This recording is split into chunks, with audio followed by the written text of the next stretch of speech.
ভারতের চিরশত্রু পাকিস্তান ভেঙে টুকরো টুকরো হয়ে যাওয়া শুধুমাত্রই সময়ের অপেক্ষা। যারা সিম্পল অ্যাজ এবিসির নিয়মিত দর্শক তারা মনে রাখতে পারবেন যে দিন 15-20 আগে এই তথ্যই আপনাদের সামনে আমি দিয়েছিলাম। আজকেও আপনাদের সামনে আরো একবার আমি মনে করিয়ে দিতে চাইবো যে পাকিস্তানের পার্লামেন্টের একজন এমপি তিনি বিগত দিনেই পরিষ্কারভাবে বলেছিলেন যে বালুচিস্তানে যেভাবে পাকিস্তানের সেনাবাহিনী কার্যত নিয়ন্ত্রণ হারাচ্ছে, সেই বালুচিস্তানের 6 থেকে 7টা প্রদেশ যে কোনো সময় স্বাধীনতার ঘোষণা করতে পারে এবং পাকিস্তান তা নিয়ে কিচ্ছু করতে পারবে না। এই তথ্য সিম্পল অ্যাজ এবিসির যারা দর্শক, নিয়মিত দর্শক তারা মনে রাখতে পারবেন, আমি আপনাদের সামনে শুনিয়েছিলাম। অনেকেই আমাকে প্রশ্ন করেছিলেন যে আপনি আজগুবি কথা বলছেন, পাকিস্তান ভেঙে টুকরো টুকরো হয়ে যাওয়ার যে তথ্য আপনাদের সামনে আমি দিন 20 আগে বলেছিলাম, আর গতকালে আপনারা গত পরশু আপনারা জানেন যে পাকিস্তানের বালুচিস্তানের রাজধানী কোয়েটা থেকে একটি ট্রেন যার নাম হচ্ছে জাফর এক্সপ্রেস খাইবার পাখতুনখোয়ার রাজধানী পেশোয়া পর্যন্ত যাওয়ার পথে বালুচ লিবারেশন আর্মি বা বিএলএ তারা সেটিকে পণবন্দি করে এবং পণবন্দি করার পর দাবি দাওয়া আরোপ করতে থাকে। কেন পণবন্দি করেছে তার কিছুটা তথ্য আপনাদের বিগত দিনে বলেছিলাম। তার কারণ বালুচ বা বালুচিস্তান পাকিস্তানের সব থেকে বড় প্রদেশ, সেখানকার বাসিন্দারা মনেই করেন না যে তারা পাকিস্তানি। বালুচ বা বালুচিস্তান আলাদা একটি প্রদেশ, এই দাবি তাদের দীর্ঘদিনের, ভারতের স্বাধীনতার আগে থেকেই এই দাবি তাদের ছিল। অথচ মোহাম্মদ আলী জিন্নাহ জোর করে কার্যত একেবারে এই বালুচিস্তান প্রদেশকে পাকিস্তানের অন্তর্ভুক্তিকরণ করে দিয়েছিল। কিন্তু সেই বালুচিস্তান যে এখনো গলার কাঁটা হয়ে রয়েছে, পাকিস্তান সেটা হাড়ে হাড়ে টের পাচ্ছে এবং ভারত এই যে বালুচিস্তান এবং পাকিস্তানের মধ্যে গরম আগুনে রুটি সেকার যে আঁচ, সেটা ভারত কিন্তু তাড়িয়ে তাড়িয়ে উপভোগ করছে। কেন? তার কারণ ভারত প্রথম দিন থেকেই এই বালুচিস্তান বা বিএল এর পাশে দাঁড়িয়েছে। বিএল এর প্রচুর নেতা নিয়মিত দিল্লি এসেছেন। 1971 সালে যেভাবে ভারত সাহায্য করেছিল বাংলাদেশকে স্বাধীনতা লাভের জন্য, বালুচিস্তানের একাধিক নেতা নিয়মিত ভারতের সঙ্গে যোগাযোগ রাখেন। তাদের একমাত্র দাবি যে বালুচিস্তানকে পাকিস্তানের থেকে আলাদা করে দিন। 1971 সালের মধ্যে আরো একটা স্বাধীনতা সংগ্রামের লড়াই, ইন্ডিয়া যেন আমাদের পাশে থাকে।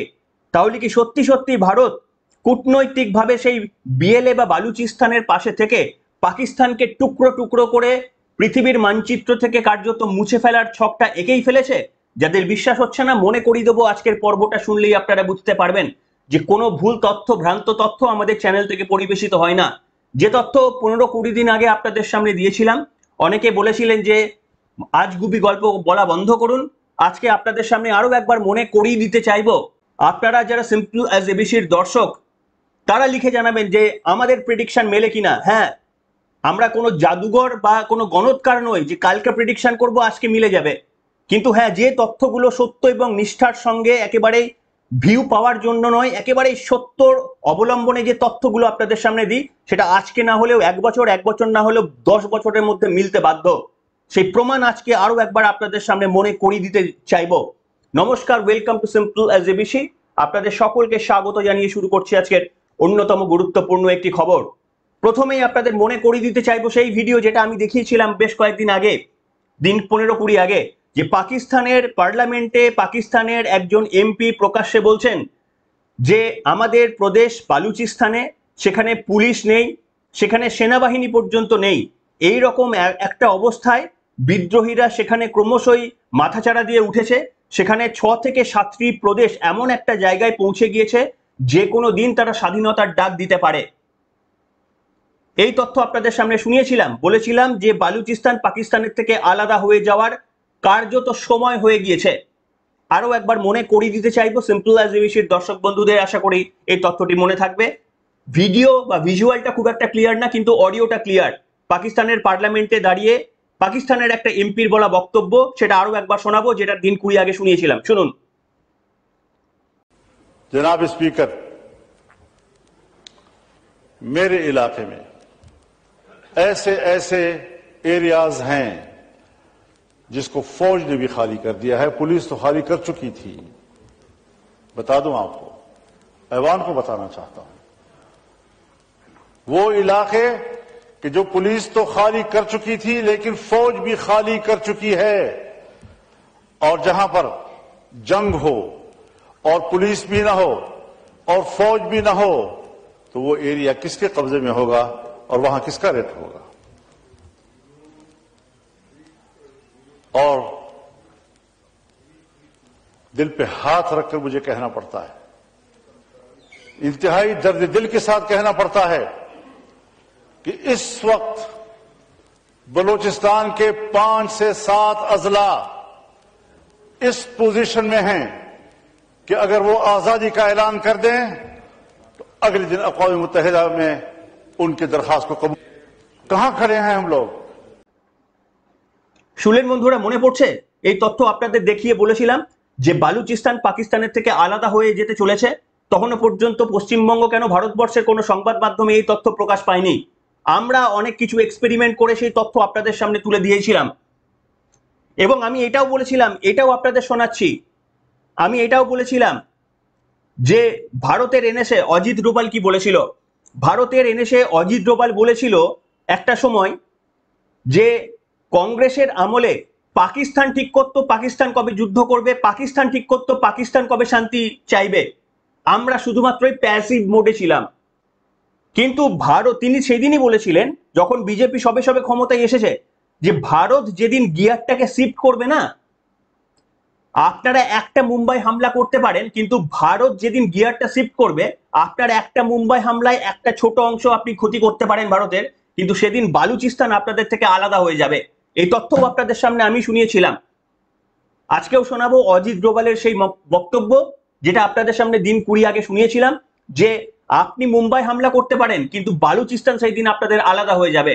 মুম্বাই হামলার ঘটনা ইতিমধ্যে হয়ে গিয়েছে, এখন বাকি বালুচিস্তান থেকে পাকিস্তান থেকে আলাদা করে দেওয়া। শুনুন অজিত ডোভালের সেই বক্তব্য যেটা দিন 15-20 আগে শুনিয়েছিলাম আপনাদের, শুনুন। In the defensive mode, you throw 100 stones on me, I stop 90. Still, 10 hurt me, and I can never win. Because either I lose or there's a stalemate. You start war at your time, you throw a stone when you want, you have a peace when you want, you have the talks when you want. We, if you are in the defensive offense, we will see where the balance of equilibrium is. Pakistan's vulnerability is many, many times higher than of India. Once they know that India has shifted its gear from the defensive mode to defensive offense, they will find that it is unaffordable for them. You can do one Mumbai, you may lose Balochistan.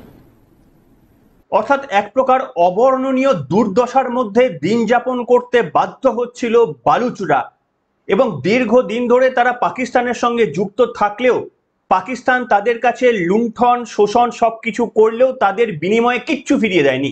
শিক্ষা, স্বাস্থ্য, খাদ্য, electricity কোনো কিছুই প্রতিদানে পাকিস্তান তাদের দেয়নি। এই রকম পরিস্থিতিতে বালুচরা ঠিক করেছে যে তারা আর পাকিস্তানের সঙ্গে থাকবে না। দীর্ঘদিন ধরে তাদের এই একই মতামত, কিন্তু তারা মনে করেছে যে enough is enough. Mohammad Ali জিন্নার কূটনীতিতে যেভাবে তারা কার্যত পর্যবসিত হয়েছিল, আপনাদের ছোট্ট করে একটা ইতিহাস বলবো, যাদের আগ্রহ রয়েছে তারা শুনতে পারেন। যে দেখুন 1947 সালে যখন ভারত ভেঙে ভাগ হয়ে যায় তখন বালুচিস্তান না ভারতের ছিল না পাকিস্তানের ছিল, কিন্তু তখন থেকেই এই মোহাম্মদ আলী জিন্না তার লক্ষ্য ছিল কিন্তু এই বালুচিস্তানের দিকে, এবং বালুচিস্তান তখন পর্যন্ত 4টি প্রদেশে ভাগ ছিল, অর্থাৎ 4টি অঙ্গরাজ্য বলতে পারেন। তাদের নাম ছিল কালাদ, খারান, লাসবেলা এবং মাকরুন। এই 4টির মধ্যে শুধুমাত্র কালাদ হচ্ছে তদানীন্তন বালুচিস্তানের রাজধানী বলা হতো কালাদকে, এবং এই কালাদ বাদ দিয়ে এই যে আরো 3টি জায়গার নাম করলাম, রাজ্যের নাম করলাম বালুচিস্তানের, এই মোহাম্মদ আলী জিন্না প্রতিশ্রুতি দিয়ে একের পর এক এই অঙ্গরাজ্যগুলোকে, বালুচিস্তানের একের পর এক অঙ্গরাজ্যকে 1948 সালের পর থেকে পাকিস্তানের সঙ্গে যুক্ত করতে শুরু করে। কিন্তু কালাদের যিনি শেষ রাজা তার নাম হচ্ছে খান মীর আহমদিয়া খান, তারা প্রতিরোধ গড়ে তোলে। মোহাম্মদ আলী জিন্না এবং পাকিস্তানের সেনাবাহিনী এই বালুচিস্তানের কালাদকে পরাজিত করতে পারেনি, তাই শুধুমাত্র বালুচিস্তানের ওই কালাদ তারা কিন্তু স্বাধীন এন্টিটি হিসেবে কাজ করত। আর এই যে কালাদের যিনি শেষ রাজা ছিলেন তার নাম হচ্ছে রাজা, আপনাদের বললাম শেষ রাজা হচ্ছে খান মীর আহমদিয়া খান। তিনি ভারতের তদানীন্তন প্রাইম মিনিস্টার বলতে পারেন, যেটা হচ্ছে জওহরলাল নেহরু এবং ইস্ট ইন্ডিয়া কোম্পানির একেবারে ভারত ভাগের সময় কথা বলেছিলেন যে ঠিক যেভাবে নেপাল ভুটানকে একটা নিজস্ব দেশ হিসাবে স্বীকৃতি দেওয়া হয়েছে, এই বালুচিস্তানকেও যেন স্বীকৃতি দেওয়া হয়, কিন্তু পত্রপাঠ সেটা খারিজ করে দেয় ইস্ট ইন্ডিয়া কোম্পানি এবং জওহরলাল নেহরু। আজকে ভাবুন, কংগ্রেসের সেই জওহরলাল নেহরু যদি সেদিন বালুচিস্তানকে স্বাধীন দেশ হিসাবে ঘোষণা করতেন, তাহলে পাকিস্তান এত বড় একটা দেশে পরিণত পর্যন্ত হতে পারতো না। কিন্তু আমাদের এই কংগ্রেসের ঠিক কত কত ভুল নীতির জন্য আজকে আমাদেরকে ভুক্তভোগী হতে হচ্ছে, সে তো ইতিহাসের পাতায় লেখা রয়েছে। কিন্তু সে যাই হোক, এই যে বালুচিস্তানের কালাদ শেষ পর্যন্ত পাকিস্তান সেখানে সামরিক বাহিনী পাঠিয়ে তাদের সঙ্গে যুদ্ধ হয় এবং তাদের শেষ রাজা পরাজিত হয়, তাকে কয়েদ করা হয় এবং সব শেষে একেবারে গোটা বালুচিস্তানকে পাকিস্তানের অন্তর্ভুক্তিকরণ করে দেওয়া হয়। অর্থাৎ 1947 সালে যখন ভারত স্বাধীন হয়েছিল, ঠিক 1947 সালের 11ই আগস্ট কিন্তু এই বালুচিস্তান স্বাধীন ঘোষণা করেছিল। কিন্তু তারপরে এই মোহাম্মদ আলী জিন্নার কূটনৈতিক চালে এবং আমাদের তদানীন্তন প্রাইম মিনিস্টার জওহরলাল নেহরুর সহমতিতে তখন কিন্তু এই বালুচিস্তানের জন্ম হয়েছিল। বালুচিস্তান পাকিস্তানের সঙ্গে তারা একেবারেই জুড়ে গিয়েছিল। অর্থাৎ তাদের স্বাধীনতার ঠিক 7 মাস পরে এই বালুচিস্তানকে পাকিস্তানের সঙ্গে জোর করে জবরদখল করে যুক্ত করে দেওয়া হয়েছিল। কিন্তু বালুচরা সেই দিন থেকেই তীব্র প্রতিবাদী ছিল। Our attack was very clear. It was a simple and clear message to China and Pakistan to withdraw immediately from Balochistan.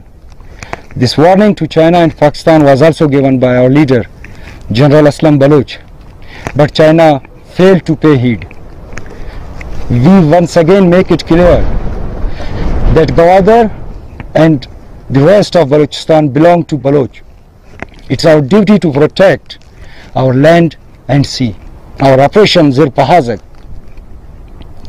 This is a continuous operation that has been initiated to safeguard the Baloch Sea from China, Pakistan and other foreign powers.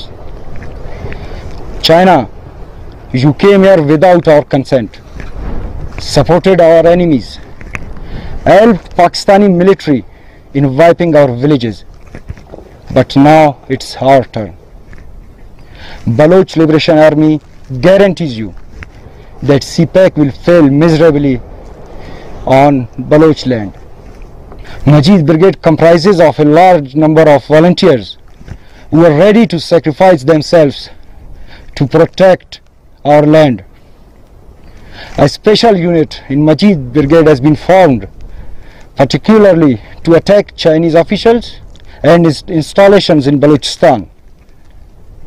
President Xi Jinping, you still have time to quit Balochistan, or you will witness a retaliation from Baloch sons and daughters that you will never forget. General Aslam Baloch's mission will. আর আজকে এমন একটা পরিস্থিতি এসে দাঁড়িয়েছে যেখানে বালুচরা আর কিছুতেই পাকিস্তানের সঙ্গে থাকতে চাইছেন না। সেই কারণে তাদের এটা একটা ছোট্ট অপারেশন, ট্রেন অপহরণ। এখনো পর্যন্ত এই খবর যখন রেকর্ড করছি তখন বালুচরা কিন্তু আর পাকিস্তানির মতো কিন্তু জেহাদি নয়। বালুচরা পাকিস্তানের থেকে অনেক বেশি সহমর্মী। তারা সমস্ত শিশু এবং মহিলাদের ছেড়ে দিয়েছে। কোনো পাকিস্তানের জেহাদি হলে শিশু এবং মহিলাদের ছাড়তো না। কাজেই বালুচরা আর পাকিস্তানি জেহাদিরা দুজনকে একসঙ্গে ঘোলাবেন না। পাকিস্তানের মতো জেহাদি মনোবৃত্তি সেটা বালুচদের মধ্যে ছিল না। সেই কারণে গতকাল ট্রেন এইভাবে পণবন্দি রাখার পরেও শিশু এবং বাচ্চাদের ছেড়ে দেওয়া হয়েছিল। এবার এহেন বালুচিস্তান তারা পরিষ্কারভাবে বলে দিয়েছেন, আপনাদের শোনালামও, যে এরপর থেকে তারা ক্রমাগত স্বাধীনতার জন্য লড়াই করবেন। যতদিন না তারা স্বাধীন হচ্ছেন তারা লড়াই চালাবেন। আর বড় খেলাটা কি তাহলে শেষ পর্যন্ত ভারতই খেলবে? দেখুন, এই তথ্য আপনাকে কোনো মাধ্যম দেবে না, কোনো সংবাদ মাধ্যম দেবে না, কেউ বলবে না, কারণ এই খেলাগুলো ভেতরের হয়। আপনারা জানেন পাকিস্তানের এক এক জঙ্গি যারা ভারতের বিরুদ্ধে জঙ্গি বা নাশকতামূলক কাজকর্ম করছেন তারা একের পর এক গায়েব হয়ে যাচ্ছেন পাকিস্তানের বুক থেকে। কি করে হচ্ছে বলুন তো? কে মারছে তাদের? তাদের এত সিকিউরিটি, পাকিস্তানের ফোর্স তাদের সিকিউর করে রাখে। তারা অ্যাসেট, এক একটা জেহাদি পাকিস্তানের কাছে অ্যাসেট। টুপ টুপ করে প্রাণ ঝরে যাচ্ছে, ওই সমস্ত জিহাদিগুলো নিকেশ হয়ে যাচ্ছে। কি করে হচ্ছে? কে মারছে? সেই জন্য শুধু অপেক্ষা করুন। এই পাকিস্তানের ভেঙে টুকরো টুকরো হয়ে যাওয়া শুধুমাত্র সময়ের অপেক্ষা।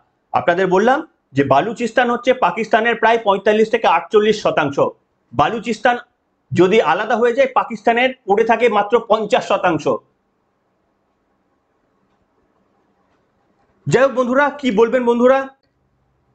এখনকার মতো এখানে শেষ করলাম। সবাই ভালো থাকবেন। Good bye.